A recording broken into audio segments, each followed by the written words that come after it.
Okay, and we're recording. All right, I'm going to mute myself, and I will start the commercial if you guys are good to go. Let's see. There we go.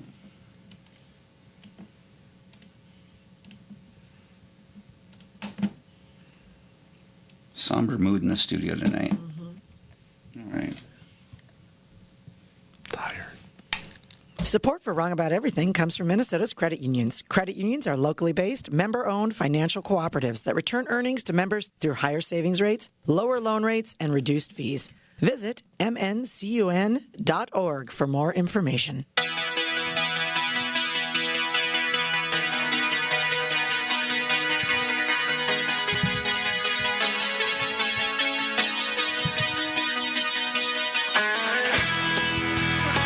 Hey, everybody. Welcome to another episode of the Wrong About Everything podcast. I am Republican strategist and Twin City Sugar, Brian McDaniel. I am former Republican Senate Majority Leader Amy Koch. And I'm just going to own that I am St. Paul's Karen, Rochelle's Westland. And we are Wrong About Everything. Well, we got Gabe working the board in the other room. Javier is still in Puerto Rico. In Puerto Rico. I was trying to think. I was going to say overseas, I guess. Visiting his village. Kind of. That's Remember that? Sam That was Sansevier. Sam Sansevier. That's a very old throwback for very old fans of the podcast. Well, I don't think you even heard it, but I used it in there. I talked about Just now? the heat in people's villages. Former producer. Oh, yes, you did. And now current niece-in-law. Yeah. Asked Javier a question about his village, which is Where he's from is actually pretty big. But, yeah. certainly bigger than Buffalo. Yeah, yeah. Well, she was probably 18 at the time. Yeah. Anyway, welcome to the Minnesota Credit Union Network studios, deep within the recesses of MBC Studios here in Northeast Minneapolis. We hope you're watching us on YouTube. If you are, please give us a like and share it with your friends and your neighbors and your enemies and total strangers. We would appreciate that very much. Before we go to other friends of the podcast, yesterday was a big anniversary for me. I know. You should. Let's talk. Yes. Because this is It's a big deal. that you're just here. I am here. It is. So 1 year ago yesterday, I had a Widowmaker heart attack. Yeah. And Amy was in France. France. And I wouldn't let anyone tell her because I am such a good friend. I am such a good friend. Yeah. I didn't want anything to ruin her trip. That was ridiculous that you didn't tell me. Yeah. Given everything that we have going on. I mean, but you totally picked up that something was up. Yes, I remember. So it happened from a Sunday night to a Monday. Yeah. And you and I spoke Monday. And at the time, it was very normal. You were going into, at the time, I remember, you were going into the DMV to like do something with your driver's license or your license plates. And then that was the last time we talked. And since we pretty much talk 23 hours a day, All the time. all of a sudden for 2 days, nothing. And not just no Brian, nothing from work, nothing from the office, nothing from you, Rochelle, nobody. Hey, I was sworn to secrecy. I took a Suddenly, blood oath. nobody texting, nothing. And I was like, and I think it was 2 days into it, like maybe this happened. So that happened on like a Monday morning. And then like Tuesday, I was like, hey, everything okay? Because you had said something about I'm not feeling great before and you're like, yeah, I'm okay.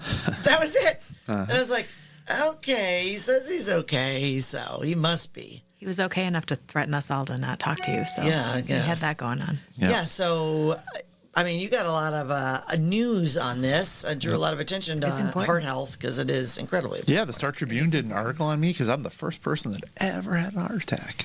Yeah. It was a little ridiculous. I think it's whatever brings awareness. I think a lot of people don't know the signs. And you've done a lot and changed a lot in your Yeah. life, I think. Yeah, no, I mean, Yeah. I'm down 65 pounds. I see pictures of me that pop up on Facebook. I'm like, oh God. Yeah. And how are you feeling now? I think people, do you ever notice things? You know, really, I don't know what I felt like before. Okay. I do know that I sweat a lot less.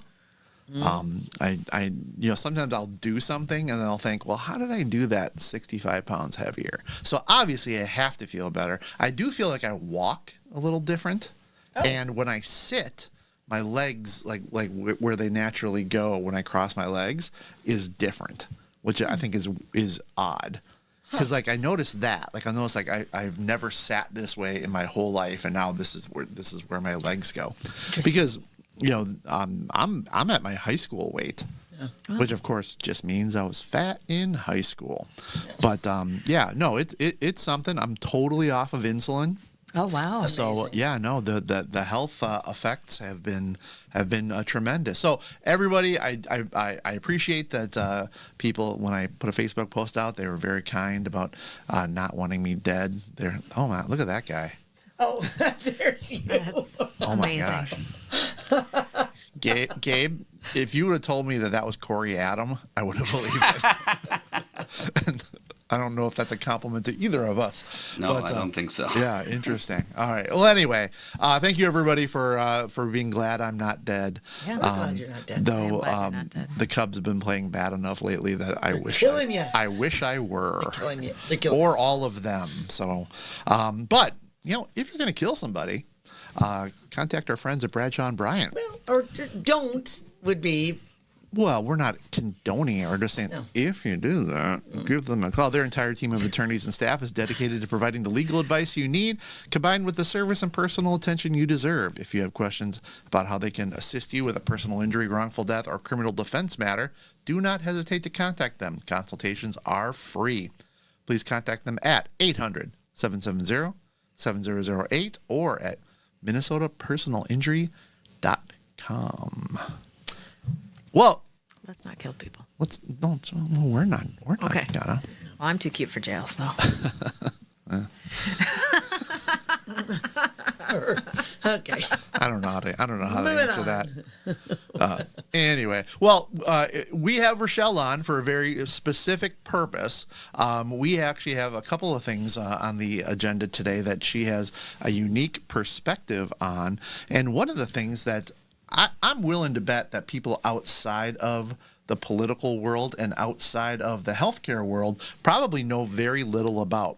But the Hennepin County Medical Center is it is now being spoken of in in very dire financial terms, which is not just HCMC, but it is something that they're talking about.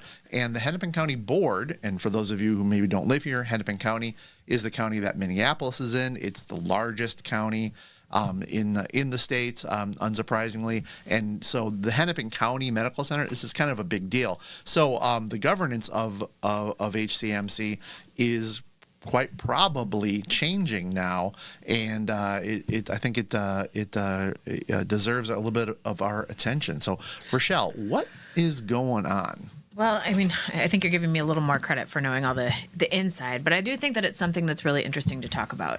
And part of that is because Hennepin County Medical Center is such a huge part of the safety net in the Twin Cities. Yeah, can you emphasize yes. that, right? And burn unit and all of the things Yes. that happen at HCMC. Yep. So why do people in Minnesota care? You should. Well, it is a trauma one hospital, so if there's any significant trauma and you're coming from anywhere close into the, from those rural exurbs, that's where they're going to take you. If you're in a really bad accident or a really bad fire, they're, a leader in burn care, and they just are a safety net hospital. And for people that don't have insurance or are underinsured, they serve populations that are low income and don't generally have access to healthcare. So I think that they're a critical part of the healthcare continuum. They're a critical part of the safety net in Minneapolis and really, for the region. And so the success of HCMC, they're a training hospital for new doctors.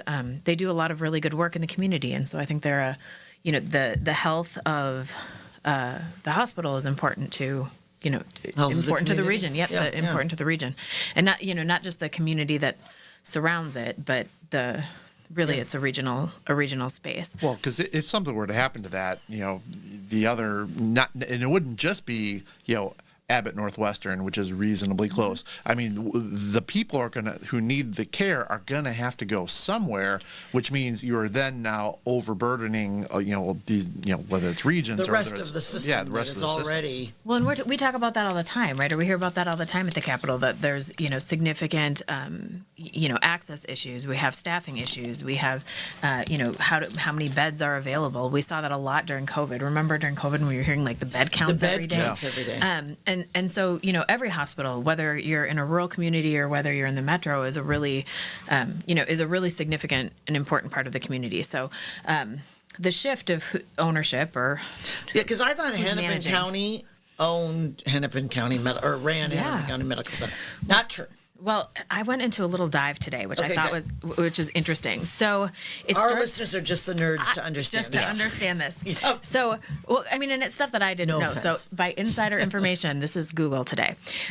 It started as a Minneapolis City Hospital, not even the county hospital. Yep, and it didn't go into transferred to Hennepin County until 1964. So in 1964, it becomes the Hennepin County Hospital, and it was a county-run hospital until. There's some mergers, et cetera, during that time, but it didn't actually change government structure outside of Hennepin County till 2007. So, I mean, Oh, I always really? thought that it was Just gonna recent. be, yeah. And when I looked that up, I was like, that's crazy, because I would have thought that it would have been a long time ago that it Me too. structure changed. I don't, by that I mean 80s, 90s. I Yeah. don't know. Well, and it's interesting when you told me that before the air. I do now remember because I worked at the House of Representatives in Minnesota until end of 2006, and I can definitely remember in hindsight, county folks who I lobby for the counties. Yep, I you worked with the counties. Worked there as well. So people that we know really well. I can remember them lobbying me on HCMC issues. Becoming a separate thing. Well, I don't remember so much that specifically, but I remember when it was the county's Hospital. responsibility. Okay. Yeah, well, and I guess that would have been my time too, right? I was Yeah, elected in so 05, so 2007. that's just wow. And then it okay. was a 2-year transition, so it didn't have its own separate governance board until 2009. So we're looking at actually pretty recent history. That's when I graduated from law school. So when the governance structure moved over to a separate nonprofit board, the Hennepin County board they have 2 seats, I believe, that are Okay. still on that Hennepin County board, and like their legislative agenda is still intertwined. So those things still go up through the Hennepin County Board. And so they have connection to the hospital. They help with their uncompensated care. The Hennepin County has always remained committed to the hospital, To even though HCMC. there was, the different structures. So I think that, who runs the hospital at the end of the day,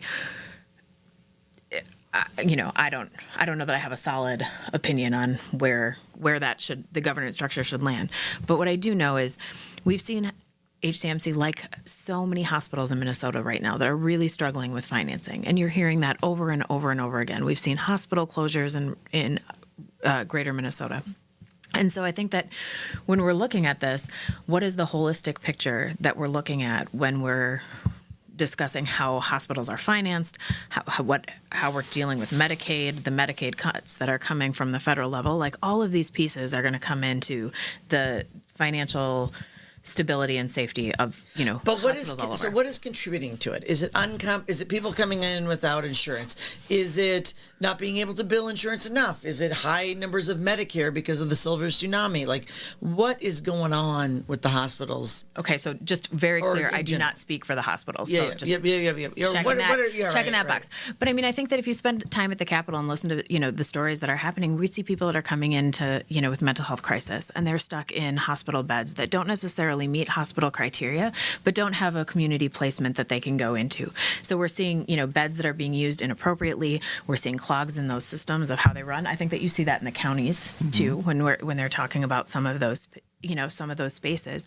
I mean, we are looking at what are the reimbursement rates for people that are on Medicaid or Minnesota Care or Medicare. But and tell me if I'm wrong here, but it can't just be that HCMC is having a hard time financially, because all hospitals All are hospitals are. having a hard time. There has to be at least the insinuation from the board that there is something about the, and I'm not trying to put anyone on blast or on the spot, but there has to be some sort of insinuation from the Hennepin County Board that something is being either Because it's not even mismanaged. been 20 years since they sent it away, and now they're taking it back. Because if the Hennepin County Board is taking it back, that must be under the assumption that they could do a better job of it than the current board, which must be, like I said, at least an insinuation that that they're not doing something appropriate. I mean, it makes me nervous.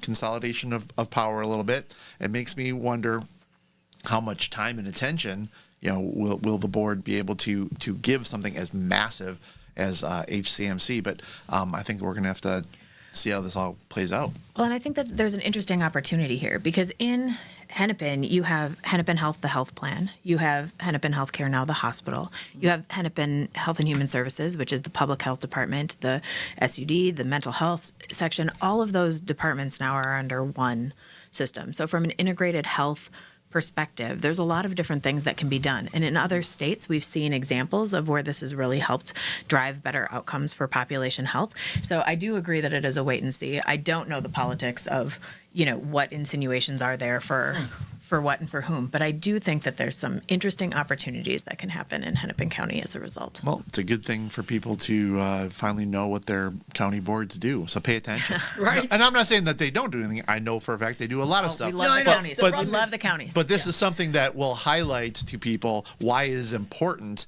that you elect not just the most conservative or the most progressive person. It's not a popularity contest. They have actual real life things that they have to do. Yep. So getting people in these positions that actually have the ability to function at a high enough level is extremely important. Not just so and so wants to do this to the police and so supports this and that. It's not. No, it's more most important than that. people don't know their county board at all, right? At county board, city officials, all of these positions are so important, and also media don't have the budgets, don't have the reach. The local media is going away, right? So who used to cover the Wright County Board is the Wright County Journal Press, right? But as those newsrooms become non-existent, no one is sitting in there taking notes and publishing what is happening, and it's a real loss for local government because there are some big things there's big things that go on at the counties, really big important things. Shout out to sometime a friend of the podcast and guest host Carla Bigham, Washington County Commissioner, right? And certainly Commissioner Bigham would tell you all the important things that the counties Saw do. Biggie on Monday. So anyway, well, we know if there are continued problems on into the foreseeable future, we know that Hennepin County Attorney Mary Moriarty will be there with her steady hand on the rudder. Oh, not so fast, McDaniel. Controversial Mary Moriarty, who loves crime, I guess. I don't know. She doesn't want anyone to be in jail ever. Everyone's perfect and all that. But she has decided not to run for re-election, which I think is a fantastic thing, not just for the people of Hennepin County, but I think in the surrounding area and the whole state of Minnesota. It's a regional decision. It's a regional decision. Anyone who is not a fan of foolishness should be celebrating this. So anyway, she's made the decision that she isn't going to run for re-election again, which then opens us back up to, well, who is going to run? And it's a 4-year term, right? Yep. So these Hennepin County positions, like the sheriff and the county attorney, are elected. And they're 4-year terms. And would it be 26? It'd be 26, yeah, right? 26, It's 2022. She was elected. yeah. Yeah, wow. Well, so anyway, the most prominent name that has kind of been either bandied about, I don't know that he's officially said he's in or not, is State Representative Cedric Frazier. I think he said he's looking at it, so at it, exploratory, so not ready to announce. He represents my parents, so maybe it's time that if he moves into a new position, maybe it's time for a McDaniel in the State House. Your mom is going to run?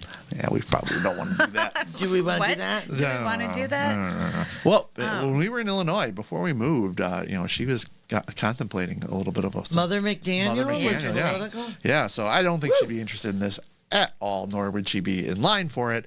But Cedric Frazier would be a very interesting choice. Progressive as all get out. I mean, he would not be anyone's moderate or anyone's conservative. But having worked with him at the House, he's a reasonable person. I mean, he's an adult.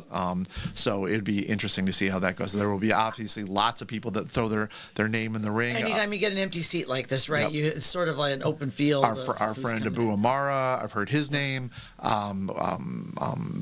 Tad Jude from the right. You got to think Ryan Winkler's Ryan gotta be Winkler, high. Former state rep, former majority leader Ryan Winkler, who ran against Mary Moriarty. Yep. He's got to be thinking about that seat. I thought it was a slam dunk for him, but it was very much not. So we'll keep an eye on that as more names will pop up, because it's not a 2025 race. It'll be next year, so lots of time for that. But if it does end up being Cedric Frazier, then that's more special elections. We are setting records this year and next.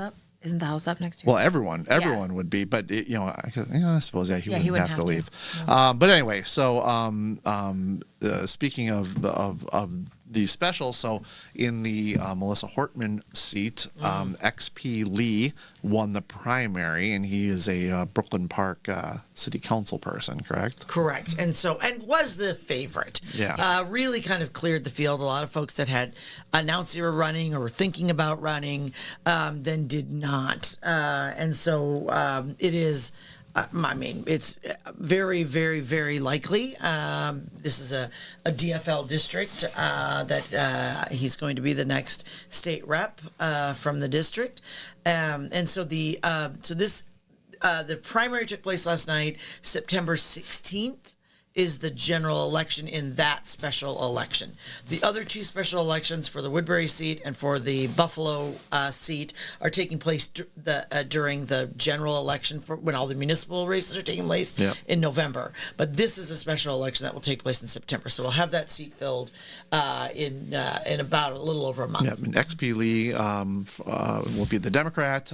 Ruth Bittner, that sounds right? Republican. Bittner for sure will be the Republican running in that race. I kind of suspect that there's not going to be a big push from the Republicans in that seat, just out of respect for Melissa and Mark Hortman, because this would be on the general election ballot next year. So I suspect that it will be a low key race.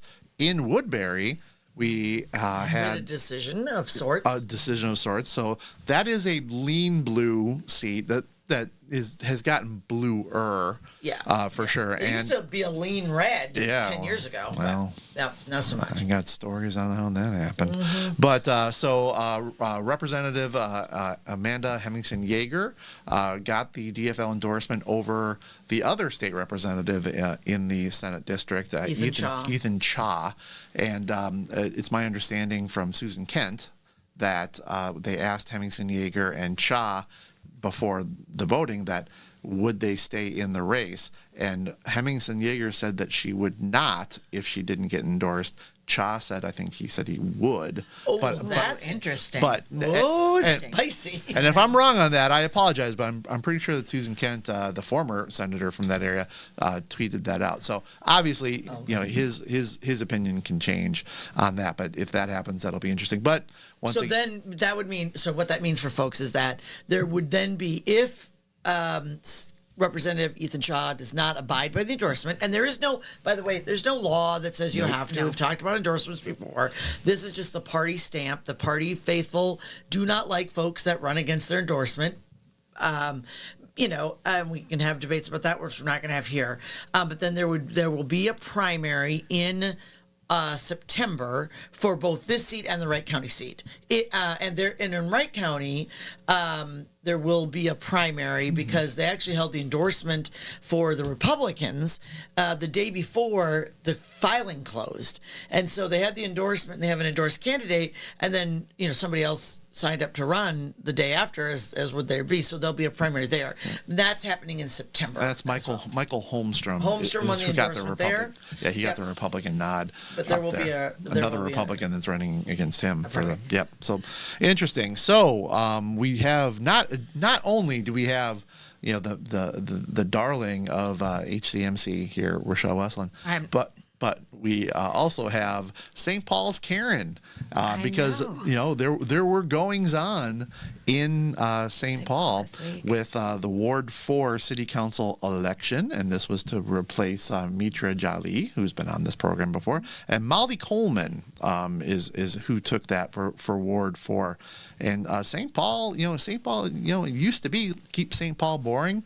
St. Paul's not that boring anymore. There's going to be a contested mayoral race from Right. Yes. from the Democrats, and if you spend any time in St. Paul lately, you kind of know why, because it is ridiculous what's going on in St. Paul. in St. Paul? Okay, so first of all, on this special, Yeah. it was a seat that was vacated, so the special had to be called. Does Molly Coleman need to run again in the next municipal? Is she running 2 years, or She'd have to run whenever Mitra's seat was up. was up? So, and I guess I don't know the cycle for her. Okay, so she just whenever, so whatever we can look that up too. And then you're right, we edged on this. I'm using the wrong word. Hedged. No, well, we touched on this race and the possibility. Phrasing. Yeah. Yeah, I get it. That State Representative Cowley Herr Yep. was considering. She had been fairly public about this. A run against incumbent mayor of St. Paul, Melvin Carter. That we were off last week. We're so sorry. And Representative Herr formally announced that she is running. Very interesting. Javier thought that it probably wouldn't happen because of the timing, right? Yeah, it's This race close. is not for next November. This is not a 2026. This is a November 2025 race. But yeah, I mean, I know, there's been a cyber attack. There's that massive sinkhole on There's- yeah, 7th. sinkhole. On West Still- 7th, yeah. What has that ever been fixed? Is there No, it's just still, a big the hole? street is still closed. I mean, I don't know if it's been worked on. It's probably been worked on, but West 7th is still blocked. You have to detour. Crime, Every closing. single road in the city of St. Paul is closed. Well, everyone in my neighborhood is. You can't. Yeah. You can't The get Cub in Midway Midway closed. closed. Yep, Cub in Like Midway you just had closed. closing after closing. Yep. You have food deserts in St. Paul. We have food deserts in St. Paul. Food deserts in St. Paul. Food deserts in St. Paul. That's I wanted to play too. I mean, so like, what is going on? You lost your grocery store in your I lost my neighborhood. grocery store. Yeah. Well, I mean, I'm not a St. Paul expert, but my wife lived in Mears Park in St. Paul in Lower Town before she moved into the suburbs with us, and I kind of saw Mears Park used to be kind of the hot place. It was going to be like the next uptown, and CHS Field, Yeah, and like all these new bars were coming in. we kind of just watched, in real time that, as she would walk her dog, it was not safe. Yeah. And there was drugs, and there was feces, and there were guys that were going to hassle you. And it has only deteriorated since she left. Mike Franklin, old-timey guy, for those of you who listen to the show, his former employer, they used to have their offices near Mears Park, and they had to leave, and it was directly because the Skyway was not safe. It was not clean. It was, and they would have, people, under distress or criminal, criminal activity come into their office, and nothing would really happen. Well, for years, so I just moved from St. Paul last year, and I'd come downtown, and as you live downtown, and we'd go in the Skyways. I mean, there were just portions of the Skyway completely unsafe to go. Like, you did not go. If you valued your life and your safety, you do not go. And that is just ridiculous in a city. Well, now most of those skyways are condemned, so you can't even walk through those great. skyways anymore. Well, so, problems. They're solved. neither safe in any way nor open. nor open. No. Right. I mean, Where are people going to poop now? It's just like, it is so disappointing it's to see what disappointing. has happened. It does. It makes me sad. And I mean, like, there's glimmers of hope, but please know that I'm not that excited. Like, there's the park across from Keys that's supposed to be reopening. Or the old Pedro spot. The old Pedro luggage. And there is, like, hopefully the road construction will be done around there sometime soon, because it's completely inaccessible right now. You can't make get it. there.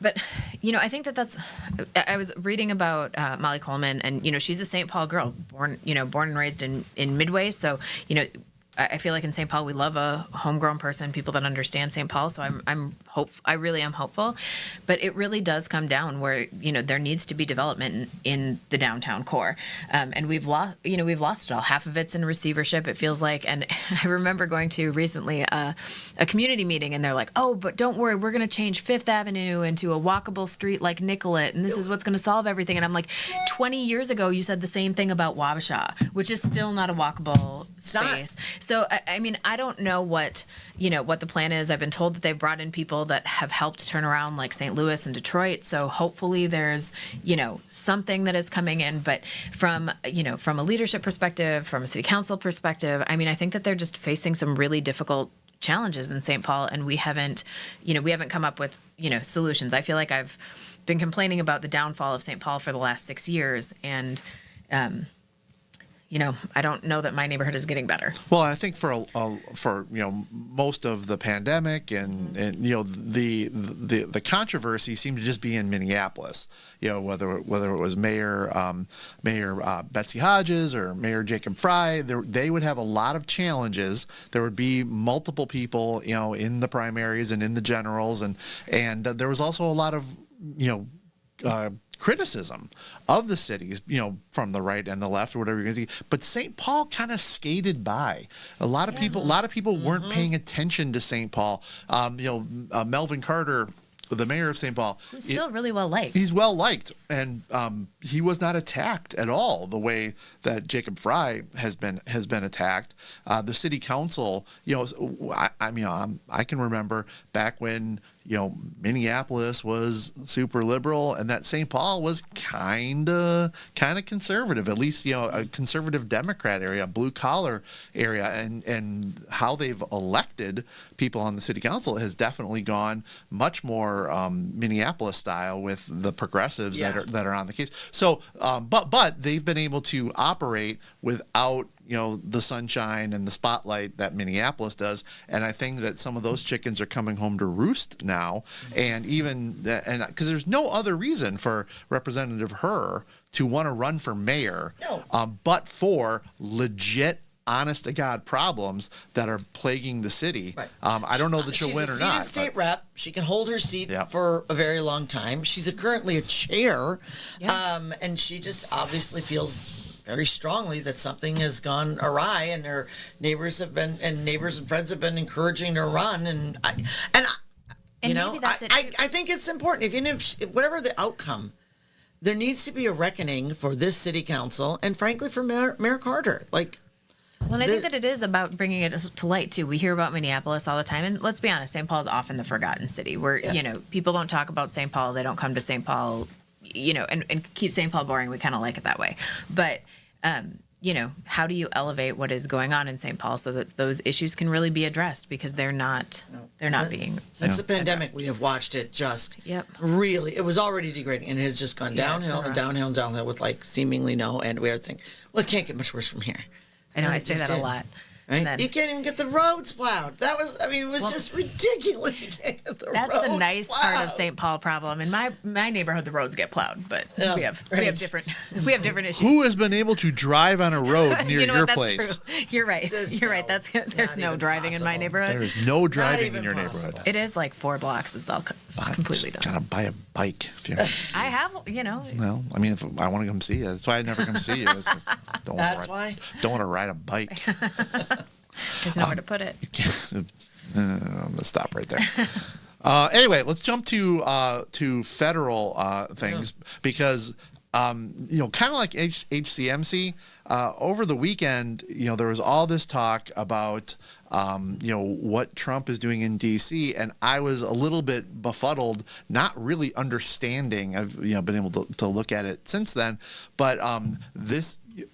Give it to Trump. He finds the hot button issues. He really does. He finds what is going to bother the hell out of the progressives, and I know that he bothered the hell out of Rochelle. So what he's done now is he has announced a federal takeover of the D.C. police, and he's mobilizing the National Guard to deal with the homelessness issue, and the homeless, I think, are being given, some sort of choice. They can go to rehab or they can go to a shelter. And Gabe had put this up before the show, but on Truth Social, Trump said, well, the homeless have to leave, and if you're a criminal, just stay right there. We're going to come and pick you up and throw you in jail. So he is not shying away from this at all. A friend of mine who lives near the district was in town this week, and he's definitely a Democrat, but he also said that for the people who are saying that DC, that the crime has improved, and it has improved from 2023, but he goes, if you go back to 2020, it's still way higher than it ever was before that, and he's like, it just doesn't pass the eye test. He's not saying that what Trump is doing is the way to go necessarily, but he also says it's disingenuous to kind of act like DC is not having a crime and a homelessness pandemic. But this really upset you, which surprises me. So I want to hear what you have to say, Rochelle. It really upsets me because it's not just this. So if you go back a couple weeks ago, Trump issued an executive order that allowed cities across the country to remove people or to criminalize people that were unsheltered, people that were struggling with mental health, or people that were struggling with substance use disorder, which a lot of people that are homeless have those, comorbidities or, things that are all happening at once. And so basically you're taking these things that are criminalizing people that might be in some real distress. You can say that you're going to take them and move them out immediately and, we're going to give you a place. But anybody who's tried to get into, a rehab center or, we were just earlier talking about hospital beds, there's no real place for these folks to go, and putting them in like a tent style holding space like Alligator Alcatraz is just not an appropriate response to where we're going to be, putting people. So you're criminalizing mental health. Sorry, I'm really wound up about this. In the meantime, we saw a couple weeks ago, or maybe it's already a month ago now, where ICE was having access into people's, records as they were into people's medical records as they were trying to find, different people.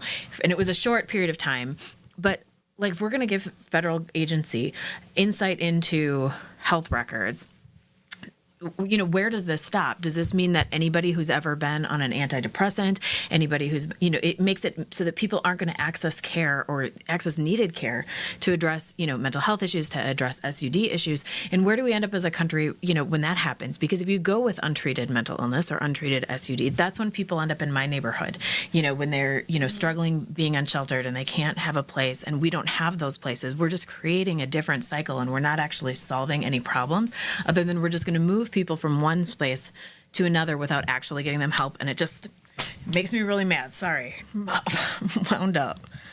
Well, he's been signaling, from my perspective, this for a while. Yeah. Right? He has been talking. If you see where he's going, he's been commenting on DC violence and stories of DC violence. I really do think, as you said, he has a knack for this, but also, it's just something that really caught his eye. He's been talking about stories, criminal stories that were like popping up in the news, and we know this is a president that watches news and pays attention. And I know people are saying, well, what is this? What's the story behind this? What's his next move? What power grab is he doing?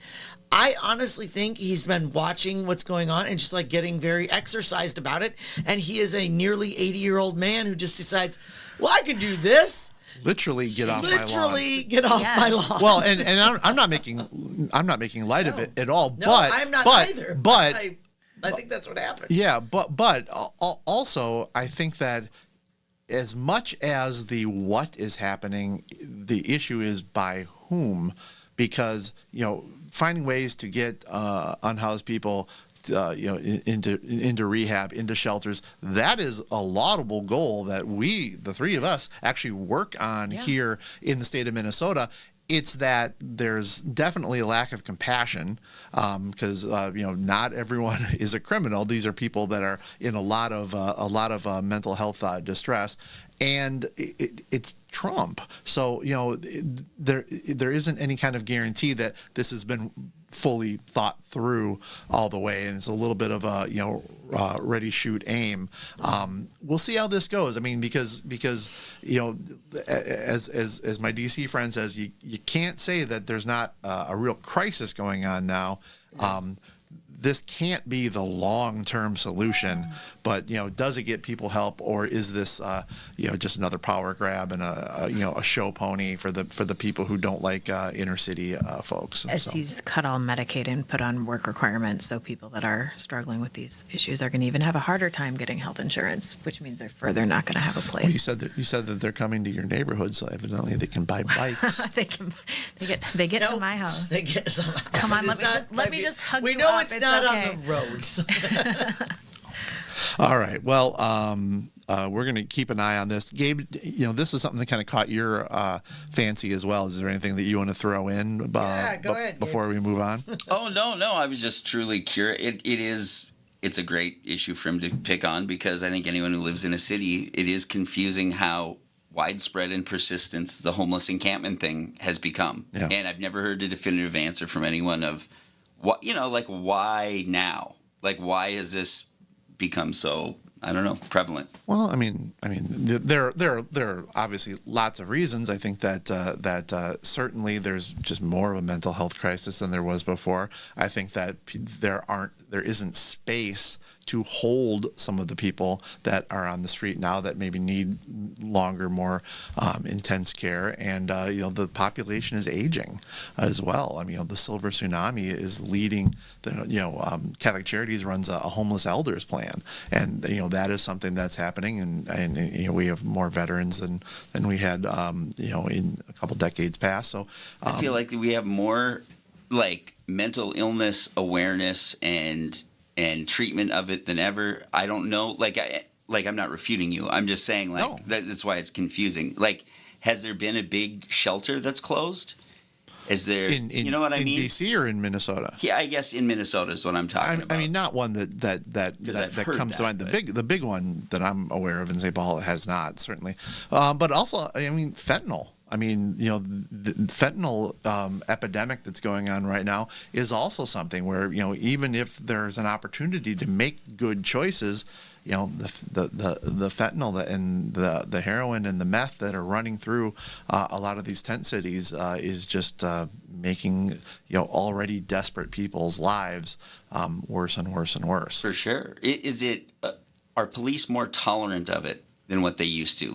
Back in the day, do you think they just busted them up right away? Oh, I'm sure they probably did. But now, I would say both in Minneapolis and St. Paul, not that that's the only place that there are homeless Every issues in city I go Minnesota. to, yeah. But in Minneapolis and St. Paul, you definitely have schisms between law enforcement and the political people that are running the city.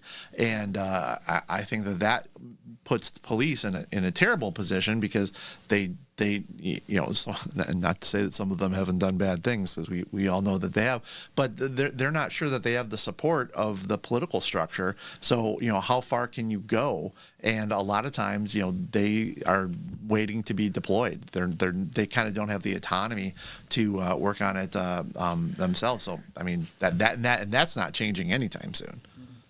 Either way, you gotta applaud President Trump for at least letting the homeless people still live. I was wondering where you're going with that. Yeah, well, but the point you made, which was a good point, is that I think Because that one was truly terrible. yeah, I think we're one thing away from that. I mean, honestly, you highlighted that Trump seems to be and the Republicans seem to be expanding the size of government pretty exponentially, and that definitely is happening, and that Ronald Reagan is spinning in his grave over that for sure. Let's go to plugs. What do you got, Amy? You know what? Well, you can catch Brian and I every Tuesday. We're on the Bob Sansevier podcast. Really, that's it for the week. It's been a quiet week. Yeah. What about Clint? There was a strip power. Okay. I'll get to what Clint's schedule is doing. There was a strip article over the weekend about the GOP governor's field shaping up. You can check my comments out there. We've got a couple folks in the race, but clearly we need some other people to join to have a shot at what I think is, for the Republicans, one of the best opportunities perhaps to capture the governor's seat since 2006, which is the last time, almost it will be 20 years now since the Republicans have had a statewide office. So you can check those out. All right, Rochelle, you got anything? I'm going to steal Allison's line and say I'm just a regular person. I don't have it. And Clint's great, by the way. Yeah, He's is. doing just fine, Gabe. So we were not on last week. We apologize, but we were traveling. We had some business travel, so we weren't here. But I actually last week was on Almanac, which you can still find at tpt.org /almanac. I was on At Issue with Tom Hauser on Sunday. You can find that at kstp.com. Let's just say /at issue. But also, I had a big comedy show up in Sauk Rapids, Minnesota. It was something I was Sauk Rapids. Sauk Rapids. It's the gem of Central Minnesota, Yeah. for sure. Which county is that? Is that Stearns? Or Stearns or Benton? I don't know. It's not Sherburne. No. No. 'Cause it's that way. Whatever Well, it is, it's nice. Well, It St. is. Cloud, which is They have a very which is near- nice water tower too. Well, they have a nice water tower, but they have a very nice the outdoor multi-color? amphitheater, Yeah. and at the Landing it's called, and they have this every Thursday they have bands come out, and it's called Rock the Riverside, and they do a really good job, and I got to do a couple of sets between bands. It was hotter How'd you than do? huh? How'd you do? How'd it go? Well, Gabe will tell you. It's the hardest. Hold on. It's Let me hard- say it yeah, you before. go. Yeah. Outdoor comedy is nearly impossible because it doesn't contain the energy of the audience. So the laughter dissipates. People get distracted because they don't have focus. It's very hard. So how'd it go? Yeah, I actually think it went well. Really? But just what Gabe said, you don't get to hear Yeah, of the reason why comedy clubs are small and dank with low ceilings is because it contains the laughter, and outside is difficult for that. I thought that my delivery was fine. I thought it went fine. I was happy with how it went. But also Felt good on stage too. I did. Like as it was going on. That's awesome. Yeah, no, it was great. That's But not you also know comedy at music venues is also difficult because people aren't there necessarily for comedy. They're there for the bands. I was just going to And- say that I think seems I get the outside venue, but I wondered about that. Like they're not there for you. No, I'm just the guy that's standing between them and what they were here to see. Right. But the crowd was great. It was a couple hundred people, and they seemed into it, and I had a great time. So thank you, Rock the Riverside, for including Awesome. me. Put it this way, I wouldn't take that booking like when I was more active, just because it'd be like, oh, that's suicide. So that's great. Well, I think the price was right with me. So.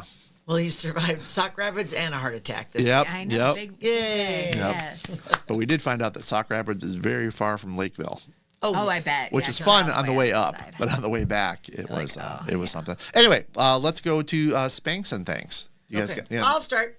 My Spanx and Thanks have a theme this week, Ooh. and it's baseball. Okay. Yeah, I Sports know. ball. Sports ball, according to Javier. So, first of all, my thank is for Jen Powell. She made her debut on Saturday as the first female ever as in the Major League Baseball as an umpire. I love that. Yep.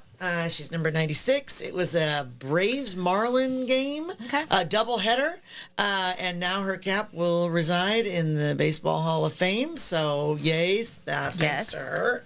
My spank. You heard a collective groan this week in Minnesota because the beloved Twins, the Pohlad family that owns the Twins and have for the last 40 years, 4 decades plus decades, had been shopping around for a potential sale. It was always, it was kind of heavy rumors and a lot of discussion. And they admit they went through the process, and it was really heated up because they had this massive sell-off of players. 11 players sold right before the trade deadline, slashed like $26 million from their payroll, and so I think that people in Minnesota were just really hoping that this would be the end.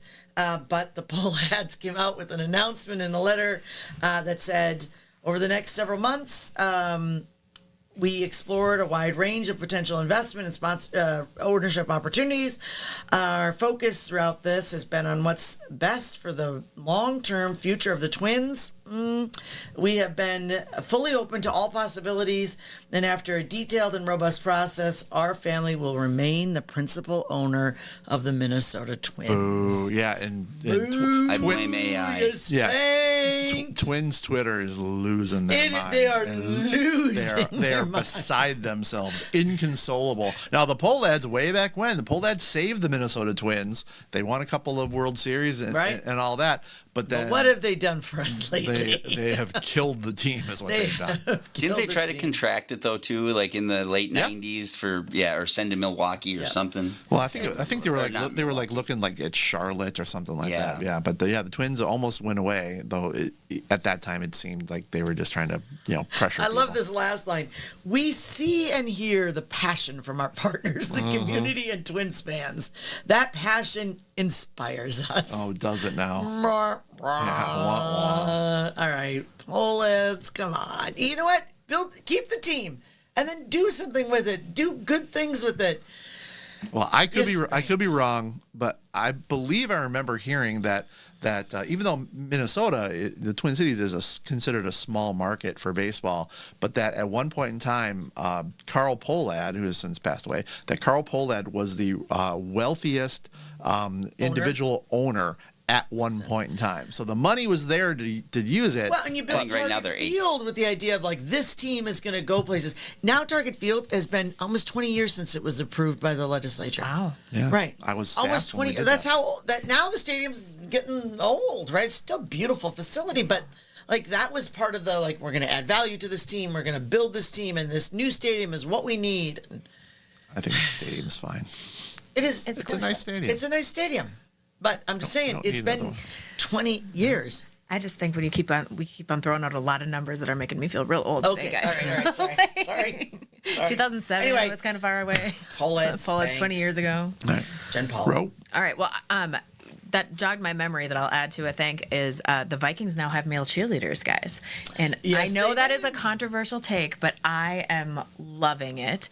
And I if went to the preseason game this last Yep. weekend on Saturday, and I was like, hey, the socials guys. I love it. I love a good inclusive space. And the Instagrams are just giving me life, and I'm enjoying it immensely.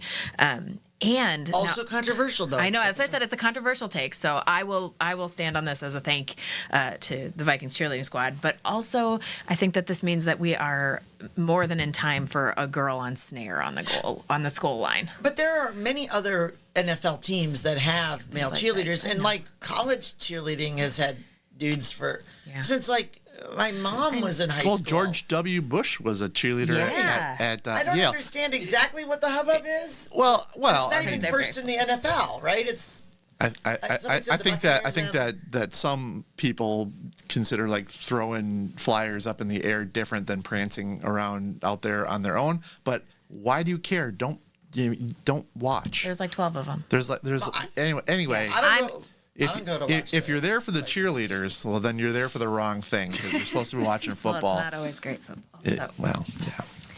Go Bears. No. All right, good one. Yep. This is so much sports things. I know. Football. And then, well, I guess it's kind of a sports theme, but I will say thank you to Julie, who works at HCMC, not related to anything that we were talking about today, but I ran into her at the YWC Triathlon this weekend, and she was volunteering there and was a fan of the podcast and made sure to tell me that she was not a dick. So Julie! thank you, Julie, for not being a dick. Thank you, Julie. Thank you, Julie. That's a group thing. Yeah. All right. Well, I'll try to go quickly. So my spank is going to be to AOC. I haven't talked about her in a while. You haven't. Alexandria Ocasio-Cortez, a Democrat from New York. She got a stern rebuke from the House Ethics Committee when it came to how she classifies her partner. And you're probably like, well, what do we care? What do we care whether she's married or unmarried or a spouse or not a spouse? But the rebuke stemmed from a lengthy explanation Ocasio-Cortez's attorney provided to justify why the New York lawmaker accepted a free ticket worth $35,000 for her spouse, They are not legally married.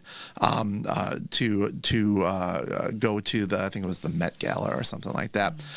She's never been legally married. She's lived with Roberts for quite some time, and they became engaged in 2022. But you might say, well, what do you care? Well, because if you consider him a spouse, he can get all of the perks that come along with being a spouse. But since he's not really a spouse, She doesn't have to. he doesn't have to declare anything. He doesn't have to show his financials. He doesn't have to do any of that stuff. So who knows what's going on there? And so if we're going to clean up Washington, it has to start with all the people that go there and get rich. Republicans and Democrats. We all know people that go to D.C. poor and they come back. $35,000 tickets to the Met Gala that normal people don't get to go to. Nope. Oh. But in any event, so I'm going to spank her for trying to have it both ways with her spouse. My thank is going to be, I guess, kind of to the Mandalorian actor Gina Carano, who was fired by Disney from The Mandalorian originally because she espoused conservative views. Didn't act on anything, wasn't a January 6ther, didn't do anything other than have conservative views. She was fired, and she got a settlement with Disney not today, but this week. So, I think her long nightmare is over. She was awesome on the Mandalorian, and I think it's, some people are saying, oh, we can't believe that Disney capitulated. No, the capitulation happened when they fired her. Yeah, I love that. And so whether she's a good person, a bad person, or somewhere in the middle, I don't know. But firing people, based on their political views, which is what happened with Gina Carano and not what happened with Colbert. If you're going to freak out about Colbert only being allowed to lose $40 million. And then say Gina Carano who? Yeah, and people don't know. But in any event, so that is my spank. That is my thank. I am a Republican strategist, and just like Roe, too pretty for prison, Brian McDaniel. I'm former Republican Senate Majority Leader Amy Koch. I am still mad about St. Paul, Rochelle Westland. And we are Wrong About Everything. Come home, Javier. Yes. Oh, look at you two. Oh, look at Amy. She's holding Corey Adam. I just like that outline.